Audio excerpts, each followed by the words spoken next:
Caravan or Raider?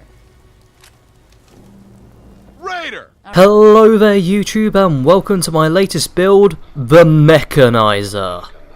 This guy is an amazingly intelligent individual with a brutal nature that will use his smarts to kill anyone who stands in his way, disagrees with him, or who he thinks looks funny. This is a really fun build to play and is the setup I will be using going into Nuka World for the first time. The MEKANIZER has Strength 6, Perception 4, Endurance 7, Charisma 1, Intelligence 7, Agility 2 and Luck 2. A Strength of 6 highlights that this guy is strong, but more importantly gives us good carry weight. You'll be lugging around some real heavy gear with you, so you need all the carry weight you can get. His character isn't particularly a melee build, but a high strength means that you can always wield a melee weapon if you really need to.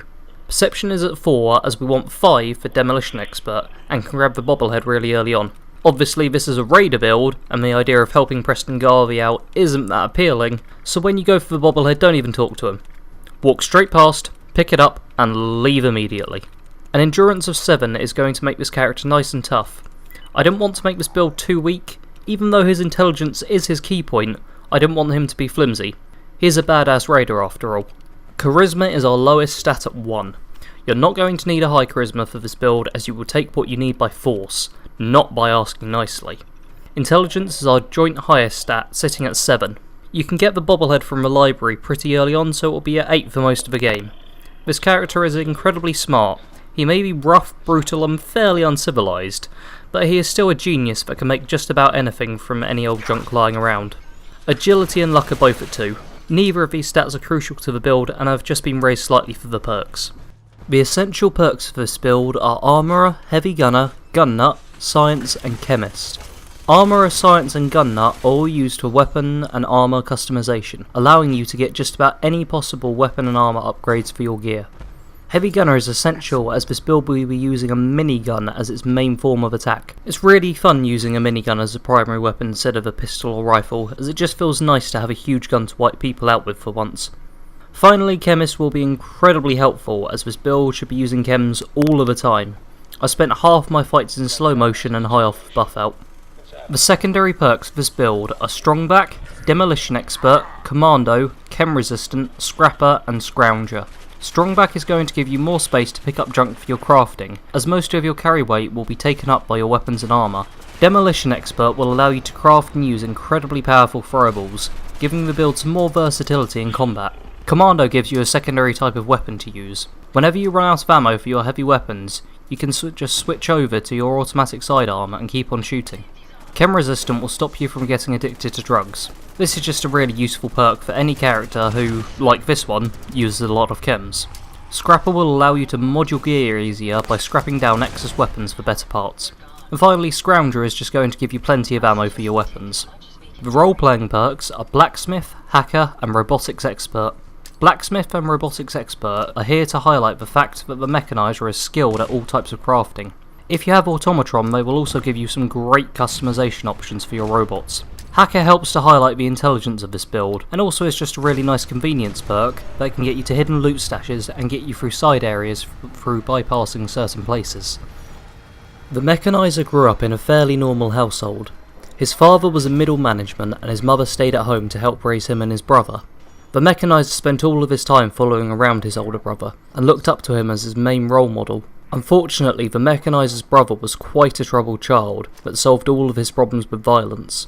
This led the MEKANIZER into many fights, and meant that, despite being a very academically successful student, he spent most of his time in detention. The MEKANIZER still left education with great grades, his natural intelligence letting him coast through all of his tests.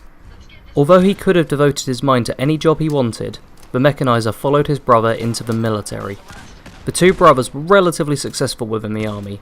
Their naturally violent natures meant they would never back down from a fight, and were perfectly happy killing enemy soldiers. The brutal nature of the pair kept them in high esteem with their superior officers.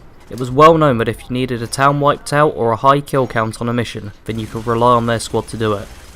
The MEKANIZER's brother was promoted to the rank of sergeant, and led the squad well for the most part. Unfortunately, the brothers had a bit of a strange addiction. They'd been drinking Nuka Cola all of their lives, but whilst deployed it was harder to come by bottles of the refreshing drink.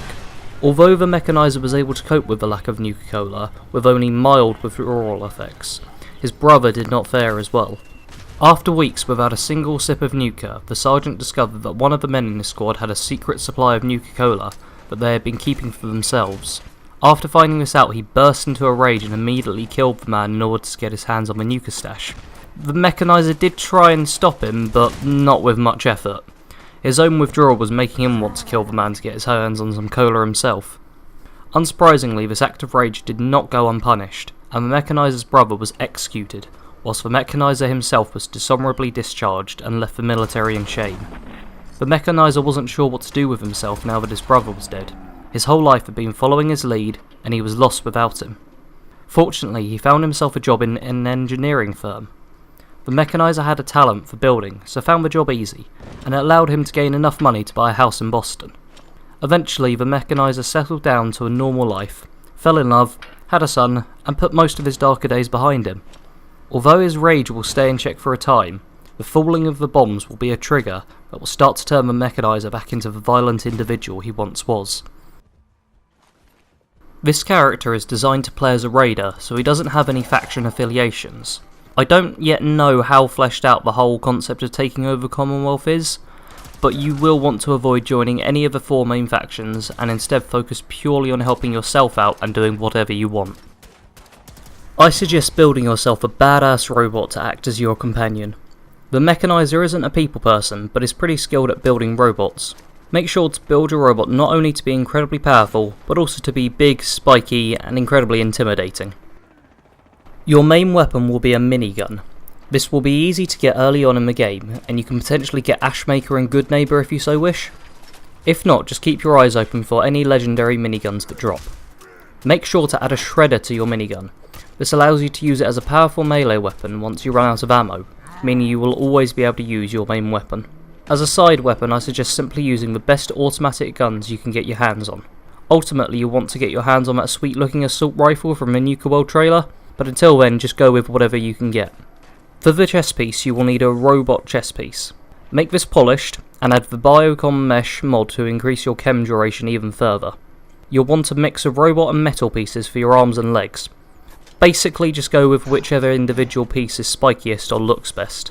Upgrade them all to polished, and add the dense mod. I found that this was helpful for reducing the chances of blowing yourself up with your own explosions. In addition, you will want a metal helmet, road levers, and welding goggles. The mechanizer is big, tough, and violent.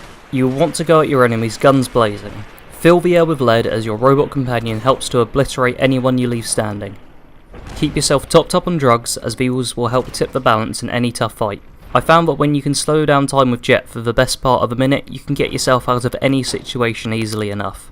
To add to the raider theme of the build as well, feel free to kill random NPCs that you have no need for. You don't need to do this whilst in big built up settlements like Diamond City.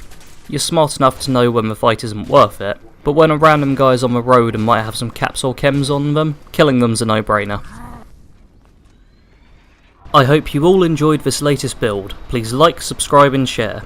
Comment below if you're looking forward to Nuka World as much as I am. I personally can't wait to spend some time in the theme park, and there will be plenty of Nuka World inspired builds coming to this channel in the near future. Thank you for watching, and I'll see you all in next week's build.